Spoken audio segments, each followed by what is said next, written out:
Dans le paisible village de Negora, une règle étrange faisait frissonner petits et grands. Ne jamais laisser ses vêtements dehors après la tombée de la nuit. Car les esprits, disait-on, viendraient s'en emparer. Ce n'était pas qu'une superstition. Et Adama allait bientôt le découvrir. Negora, entourée de collines verdoyantes et de forêts mystérieuses, vivait au rythme des traditions transmises depuis des générations. Les journées y étaient simples, mais remplies d'histoires, de chants et de rires d'enfants. Adama, jeune femme reconnue pour sa beauté et sa diligence, passait ses journées à tresser des nattes, puiser de l'eau claire au ruisseau et surtout laver les habits des voisins pour le marché.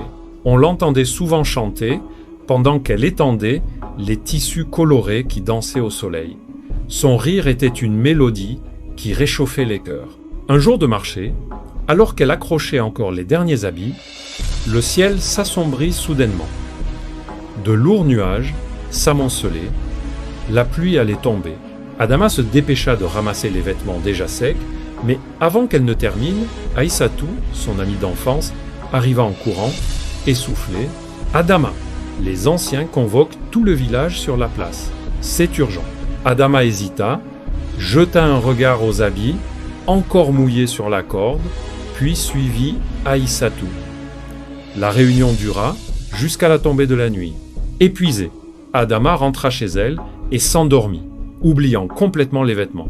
Mais, au cœur de la forêt, quelque chose s'éveilla. Les Amaku, esprits nocturnes, quittèrent l'ombre. Ni bon, ni mauvais, juste espiègles. Leur joie, trouver ce que les humains oubliaient, surtout sous la lumière argentée de la lune. Leurs yeux brillaient comme des braises. Leurs silhouettes scintillaient, presque invisibles. En passant devant la maison d'Adama, ils virent la corde à linge et s'en approchèrent. Pour eux, ces habits n'étaient pas du tissu, mais une partie de l'âme de leur propriétaire. Ils les effleurèrent, les étirèrent, les tordirent, murmurant des secrets dans une langue oubliée.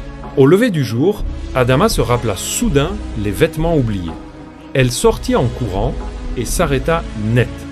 Certains avaient disparu, d'autres avaient changé, un pagne éclatant était devenu terne, une chemise d'enfant semblait taillée pour un adulte. Son cœur se serra. Ce n'était pas normal. Les anciens se réunirent. Baba Sori, le plus sage, déclara « Les Amaku ont joué avec l'essence de ces habits et donc avec la vie de ceux qui les portent. » Les jours suivants, un chasseur vêtu d'un habit transformé se perdit en forêt. Un enfant tomba gravement malade après avoir été enveloppé dans une couverture de cette nuit-là. Même Adama perdit son énergie et sa joie. Désespéré, Adama consulta Mama Doumbia, la devineresse. Les esprits sont offensés. Offre-leur du vin de palme, des ignames, des noix de cola, et promets de ne plus jamais oublier tes vêtements dehors. Adama suivit le rituel à la lettre. Peu à peu, la paix revint à Ngora.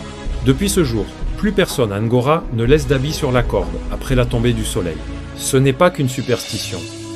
Celui qui oublie ses habits sous la lune rappelle les esprits qui n'oublient rien. Merci d'avoir écouté cette histoire des contes Baobab. Si elle vous a plu, likez, partagez, abonnez-vous et dites-nous d'où vous nous écoutez pour que nous puissions vous saluer dans la prochaine vidéo. À très bientôt pour un nouveau récit.